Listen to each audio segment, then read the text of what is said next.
De cada 2 casais, um separa nos primeiros 10 anos de relacionamento. Ou seja, os números no Brasil eles são catastróficos. Metade dos relacionamentos termina nos primeiros 10 anos. Esses mesmos números apontam que as pessoas têm casado mais nos últimos anos. Porém, também os mesmos números apontam que nós estamos separando cada vez mais. Então, sobe uma curva daqui e sobe também a outra curva daqui. O que a gente precisa pensar é o que tem levado esses casais a separar. É claro que os motivos mais óbvios a gente já até discutiu em outros vídeos aqui do canal, como, por exemplo, traição, finanças, desalinhamento de projetos, violências, tantas outras coisas. Mas e se a gente começasse a pensar em outros fatores também que desencadeiam tudo isso para gerar esses números tão tristes, como eu disse e vou repetir, metade dos relacionamentos terminam nos primeiros anos. Isso é muito grave, isso é muito sério. Por outro lado, a gente pode pensar que logo no início dos relacionamentos, a forma como eles vêm acontecendo nas últimas décadas mudou completamente. Então, o que eram aqueles casamentos quase que arranjados, com jovens, com adolescentes de 15, 16, 17, 18 anos, nas últimas décadas subiu bastante, batendo 24, 25, 26 anos, e recentemente as pesquisas também têm apontado que temos buscado relacionamentos mais profundos, como o casamento, acima dos 30 anos. E não é difícil perceber o quanto que isso pode impactar nas relações. Muitas vezes, acima dos 30 anos, muitas coisas já aconteceram, muitas águas já rolaram debaixo dessa ponte, não é mesmo? E aí a gente se depara, quando a gente vai encontrar uma pessoa, não lá com 15, 16, quase que uma pessoa ainda vazia existencialmente, mas com muitas aspas, né? Uma pessoa ali que a gente está mais focado no coração, no sentimento, sem muito boleto para pagar, como a gente fala. A pessoa acima dos 30 anos, ela tende a estar mais encorpada, então ela tende a ter projetos, às vezes desilusões amorosas, às vezes também tem uma certa esperança, expectativa diante de algumas coisas, e algumas outras ela já perdeu a expectativa ou desistiu, enfim. A gente sabe que uma pessoa acima dos 30 ou entre 30 e 40 não é uma pessoa que já viveu muito assim. Não é uma pessoa que tem que achar que a vida não tem mais sentido, que não há mais nada para completar, mais nada para fazer. Mas a gente tem que observar para essa situação e verificar que quando os casais começam a se conhecer mais tarde, há uma bagagem maior de cada um nas suas individualidades, o que pode, com certeza, prejudicar ou, às vezes, ajudar o início de um relacionamento mais intenso, maduro e cotidiano, como é o caso do casamento. Um outro fator também importante que tem prejudicado esse campo dos relacionamentos é a solidão. As pessoas têm se sentido sozinhas estando em uma relação, mas não é só a solidão do parceiro ou da parceira se sentir abandonado, negligenciado, esquecido. Há também uma solidão de amizade, de companheirismo. Às vezes o homem vai se isolando do grupo de amigos e não consegue fazer novos grupos de amigos. A mulher também reduz drasticamente o seu grupo de amigos, ou o casal fica com amizades virtuais, sem muitos encontros, sem muita possibilidade de trabalhar a tua individualidade, os teus hobbies e conhecer coisas e pessoas diferentes no campo da amizade. Isso também é um problema que tem aparecido muitas vezes em pesquisas não tanto quantitativas, mas pesquisas qualitativas, onde as perguntas são mais abertas e os casais conseguem responder. Isso é comum também a gente encontrar no nosso consultório, com pessoas que a gente atende que são casadas ou até mesmo no atendimento de casais. A gente sabe que geralmente todo relacionamento ele começa com uma intensidade muito forte, o que a gente chama de paixão. E isso vai com certeza misturar nos nossos afetos, sentimento e, claro, nessa intensidade desenfreada da parte sexual e desse ímpeto de ver a pessoa, de consumir a pessoa e de esconder a nossa face verdadeiramente para que não haja grandes decepções. Depois disso, o casal vai criando uma certa intimidade, as coisas vão se abaixando, vão alinhando e vai se criando, além dos sentimentos eróticos, a gente pode dizer que vai se criando também questões afetivas, uma certa amizade entre o casal, que é o que vai começar a balizar para as coisas mais intensas, coisas mais profundas, projetos, planos, casamento. E no casamento tem a dificuldade entre o convívio da vida a dois, a construção da família, a construção de projetos e o autocuidado e a individualidade, o que rapidamente pode se tornar individualismo, egoísmo, distanciamento e separação. Então a gente vai percebendo que não é somente pegar o final da coisa, como, sei lá, uma crise financeira, uma traição, um desentendimento de projetos. Parece que a coisa vai se construindo, não do dia para a noite, mas aos poucos, em vez de ir escalando e subindo a curva, parece que a coisa vai se degradando, vai se depreciando e a curva vai descendo, numa descendente até chegar ao término do relacionamento. Nesse vídeo aqui, eu quero falar com você sobre as coisas básicas, as coisas cotidianas, as coisas simples e objetivas que os casais deixam passar despercebido, mas que são de extrema importância para manter um relacionamento de pé. São 5 pontos importantes, simples e fáceis, que você observando hoje, praticando e aplicando de forma leve e fácil, você vai sentir uma diferença, não num passe de mágica, mas de uma forma natural, sem forçar, sem agredir, sem brigar, levando o casal a uma maturidade e entender que a vida a dois necessita de um certo tempero do cotidiano. Muito prazer, eu sou Amaro Reis, eu sou psicólogo há mais de 15 anos e nos últimos 10 anos eu atuo nas redes sociais. A gente tem vídeo novo aqui no canal toda semana. Às vezes esse vídeo aqui, onde eu falo de um papo mais direto, mais reto, às vezes um pouco até formal, e toda sexta-feira sai o vídeo do Café com Amaro, que é um papo mais leve, mais descontraído, onde inclusive a gente toma um café junto. Então, como você já sabe, aqui no YouTube as coisas acontecem com uma certa reciprocidade. Eu, do lado de cá, coloco o meu conteúdo, coloco o meu conhecimento, a minha expertise à tua disposição e peço para que você simplesmente dê o like e se inscreva no canal para não perder nenhum dos outros vídeos. E sem mais delongas, vamos voltar para o conteúdo. E como eu estava dizendo, eu separei aqui para você, ou para vocês, talvez que estejam assistindo esse conteúdo, 5 pontos importantes que todo casal deveria focar principalmente no cotidiano. A vida, a maior parte da vida, ela acontece no ordinário e não no extraordinário. Como o próprio nome já diz, extraordinário é uma coisa além, uma coisa extra, uma coisa que sai do ordinário. Então, boa parte da vida do casal vai acontecer no ordinário, no dia a dia. E as coisas que acontecem no ordinário com simplicidade, com objetividade, com estrutura, com leveza, com maturidade, elas tendem a dar substância, elas tendem a dar concretude, elas tendem a dar fundamento para as coisas que vão precisar acontecer no extraordinário. E caso as coisas no extraordinário não aconteçam ou demorem para acontecer, o ordinário vai sustentar toda essa base para que não só o teu relacionamento, o teu casamento, continue com qualidade, continue acontecendo, mas que também a tua família seja construída dentro desse ordinário substancial. O primeiro ponto que eu quero trabalhar com você aqui nesse vídeo é a questão do celular. Vocês não têm noção do quanto que o celular tem causado uma desgraça nos relacionamentos. Então eu não vou ficar falando aqui sobre veja a senha, não veja a senha, deixa eu ver a senha, coloca um rastreador, tira o rastreador. Eu não estou falando sobre isso. O que eu estou falando é do cotidiano. E no cotidiano, muitos casais, ao chegar em casa, às vezes tiram o tênis, tiram o sapato, vão para o sofá e rapidamente já se perdem nas correntezas das redes sociais. Você não consegue chegar em casa e simplesmente desligar o celular. Você chega, senta no sofá, vai no banheiro ou vai para a cama e fica grudado na tela do celular.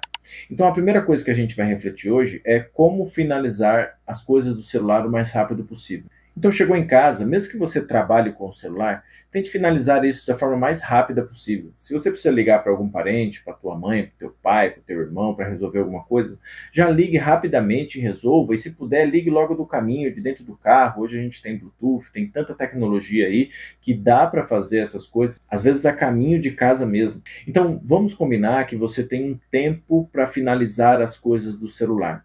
Ou melhor, que você chegue, dê atenção para o teu parceiro, para a tua parceira, para o teu filho, ajeite as coisas, depois peça para eles, ou já combine entre vocês, que vai ter um tempo para finalizar, para verificar ali coisas de rede social, principalmente para você, às vezes, que trabalha em locais que não é possível acessar o celular, mas que tenha algo curto, algo sucinto. Então, de segunda a sexta, tente ser simples e objetivo com essas questões de celular, para que você possa finalizar o mais rápido possível e dar atenção e estar, seja com teu parceiro, com a tua parceira, com o teu filho, ou estar de fato também com as coisas que você gosta. E o segundo ponto, muito óbvio também, é a questão do diálogo. Mas veja bem, eu não vou falar aqui do diálogo extraordinário, da DR, daquela coisa grande que você vai ter que fazer com o teu parceiro, com a tua parceira, para resolver muitas coisas complexas ou muitas coisas que estão abertas entre vocês. Não, não. Estou falando do diálogo funcional, o diálogo de segunda a sexta-feira. Esse diálogo ele precisa ser terapêutico, mas não uma terapia. Ele precisa ser focal, ele precisa ser funcional e menos sentimental. Veja bem, principalmente para você que mora numa cidade grande, às vezes você já trabalhou, sei lá, você estudou, você teve o trajeto de transporte, não dá para discutir o sexo dos anjos de segunda a sexta-feira. Então busque diálogos que sejam mais rápidos, mais leves, mais amorosos e que com certeza boa parte desses diálogos não vão resolver grandes problemas. Talvez isso será no fim de semana ou em lugares e situações extraordinárias. Procure na semana resolver problemas pontuais, problemas de hoje.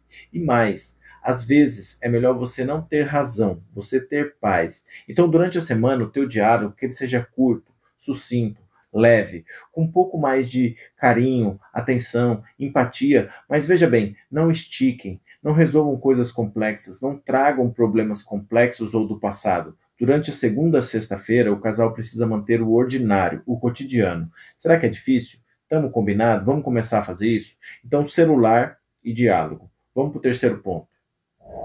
Um terceiro ponto é que muitas vezes os casais deixam de valorizar as coisas simples do dia a dia, as coisas simples do cotidiano, da segunda a sexta-feira, que é algo que a gente está falando aqui. E para que esse terceiro ponto entre em ação, entre em execução, é necessário a gente falar de uma coisa antes desse terceiro ponto. Se vocês têm filhos ou pretendem ter filhos, uma coisa é certa: as crianças precisam de rotina e de disciplina. Então eu estou falando aqui em especial do horário de janta e do horário do sono. As crianças precisam dormir entre 1, 2 ou às vezes 3 horas antes dos casais, para que vocês possam fazer as coisas de vocês, para que vocês possam curtir também a tua individualidade e para que vocês possam curtir a tua intimidade. Aí sim, falando desse terceiro ponto, que é o quê? Exatamente o que eu disse agora há pouco. Valorizar as coisas simples. Então, qual é o dia de vocês? Ou precisa ser um dia de vocês? Por que não 2 dias? Por que não 3 dias? Porque ao invés de uma janta, vocês não fazem ali um petisco, fazem ali uma bebida, ou conversem sobre coisas aleatórias, ou tenham o dia de assistir a série de vocês juntos, o dia de praticar o exercício de vocês juntos. Então, que esse restante de dia, que nesse ordinário de segunda a sexta, ou para alguns casais de segunda a sábado, vocês possam valorizar as coisas simples, trabalhar tanto a individualidade quanto a intimidade. Agora, é claro, nada disso fará sentido se vocês estão cansados, estressados, as crianças dormem tarde, dormem no meio de vocês, tudo isso vai por água abaixo. Agora, imagine essa cena se repetindo por 1, 2, 3, 4, 5, enfim, por dezenas de anos, ou melhor, por um ano após o outro nos primeiros 10 anos de relacionamento. Aí a gente começa a entender por que aquela pesquisa está dizendo que a cada 2 casamentos, um termina nos primeiros 10 anos. O quarto ponto é o mais querido, o mais idolatrado, mas muitas vezes o menos praticado entre os casais. Eu estou falando da boa e velha intimidade. O casal precisa entender que durante a semana, muitas vezes, a coisa vai ter que ser rápida, a coisa vai ter que ser ágil. Não dá para fazer aquela coisa maravilhosa que talvez vocês possam se organizar melhor no fim de semana ou em outro momento em que vocês estiverem a sós ou em outro lugar. Na semana, muitas vezes, a coisa vai ter que ser mais estratégica, mais combinada, não vai dar para ser uma coisa tão organizada e elaborada, glamourizada como talvez vocês gostem e todos nós gostamos. Porém, às vezes, durante a semana, o foco vai ser naquela rapidinha, naquela coisa óbvia mesmo, naquela coisa mais toma lá da cá, para que a coisa possa de fato acontecer. Porque se você ficar esperando o momento certo, a hora certa, tudo tem que acontecer com todas as preliminares que você tem direito, com tudo que a gente imagina que faça parte de uma vida sexual, vocês de fato não vão ter uma vida sexual. O sexo, claro que ele é uma coisa química, uma coisa orgânica, que a gente quer fazer da melhor forma, fazendo toda essa desenvoltura e essa elasticidade completa aí, que agora vai virando moda com acessórios e tantas outras coisas. Porém, o sexo ele tem uma função primordial, que é a manifestação maior do amor entre o casal. Então é um momento mais íntimo, onde a maior intimidade vai acontecer, onde vai acontecer a fusão do amor de vocês. Então, por vezes, vai dar para fazer uma coisa intensa, grande, glamurosa. Mas no ordinário, no cotidiano, não espacem isso demais, não criem regras demais, não criem teatro demais, não criem frescuras demais. Entenda tanto o homem quanto a mulher, que o amor ele é manifestado de diversas formas, mas o ápice da manifestação de duas pessoas que se amam é a intimidade sexual. E por fim, não menos importante, o casal precisa valorizar o teu sono. É interessante, claro, que vocês tenham um horário para acordar e um horário para dormir. Mas a gente sabe que algumas pessoas são diurnas, outras são mais noturnas. Agora, vocês podem se encaixar um pouco mais, ajustar esses horários, para que vocês possam ter também um tempo de cama, um tempo de conversa, um tempo também onde vocês possam descansar com qualidade. A gente sabe que hoje o sono tem sido uma das prioridades no tratamento de saúde mental. As pessoas têm ficado mais ansiosas, mais estressadas, às vezes mais depressivas, enfim. Vários sintomas podem aparecer vindas de um sono desregulado. Muitas vezes, claro, por causa daquele primeiro ponto que eu falei, excesso de telas, e outros também por estresse, por questões orgânicas, por questões endócrinas, enfim, tantas outras coisas. O que eu quero dizer para vocês é que vocês podem juntos também fazer uma dieta do sono e começar a ter o hábito de dormir e acordar com mais regularidade. É claro que acordar muitas vezes no ordinário, por causa do trabalho, a gente acaba tendo um horário mais fixo, mas o horário de dormir se torna extremamente relativo. Então, trabalhe um pouco de uma higiene do sono, um pouco antes de dormir, apague um pouco as luzes da casa, comecem a parar de falar tanto, falar alto, tanto som, tanta coisa ligada, é TV, é tablet, é celular, é criança, é tudo acontecendo ao mesmo tempo. Vá desligando a casa 2 a 3 horas antes, se você gosta de tomar banho, vá tomar teu banho. Desligue o celular, coloque para carregar em outro lugar, né? Se acontecer alguma coisa, você não vai conseguir fazer grandes coisas. As pessoas vão te ligar, vão te avisar, se acontecer algo grave, você vai ficar sabendo. Se possível, coloque no modo avião, coloque em outro local, troque o celular por um livro, conversem ali algumas últimas notícias, algumas últimas coisas, não use a cama como descanso, então chega do trabalho, use o sofá ou vá fazer alguma coisa, não use a cama como descanso, e cuidado com as acordadas na madrugada, às vezes você acorda de madrugada e olha o relógio, já começa a te dar uma ansiedade, um desespero, enfim. Procure trabalhar essa higiene do sono que a gente pensa que não, mas isso também tem deixado a gente muito ansioso, muito estressado, e é claro, a gente vai descontar nas pessoas mais próximas. Como a gente não pode descontar lá no nosso trabalho, porque vamos perder o nosso emprego e, consequentemente, a nossa renda, a gente acaba descontando nas pessoas que estão ao nosso lado por mais tempo, ou seja, o nosso parceiro e a nossa parceira. Então essa questão do sono ela é muito importante, e claro, se você tem dificuldades muito grandes, muito intensas, de insônia, de ansiedade, de estresse, você precisa procurar um profissional. Não é o teu parceiro ou a tua parceira que vai resolver isso, e nem ele ou ela precisa ser saco de pancada das tuas inconstâncias emocionais. Então, recapitulando tudo aqui, a gente falou sobre celular, sobre diálogo do casal, sobre valorizar as coisas simples, sobre intimidade sexual e, claro, sobre sono. E eu quero saber muito de você se isso tudo aqui está fazendo sentido, se você já passou por essa situação, se o teu relacionamento já teve problemas nessas situações, que eu tentei compactuar para que essas coisas possam melhorar o teu cotidiano. Essas coisas não são para coisas extraordinárias, são coisas do teu cotidiano. Comenta aqui embaixo se alguma delas fez sentido para você, se está faltando alguma delas, complemente, eu quero bater um papo com você e, claro, encaminhe esse vídeo aqui para um casal amigo, para uma pessoa, para um amigo, para uma amiga que talvez esteja passando por problemas no ordinário do teu relacionamento, para ver se a gente consegue mudar essas métricas de a cada 2 casamentos, um termina nos próximos 10 anos. E se você gostou desse vídeo, eu vou deixar também mais esses 2 vídeos aqui para que você continue maratonando no canal. Um forte abraço!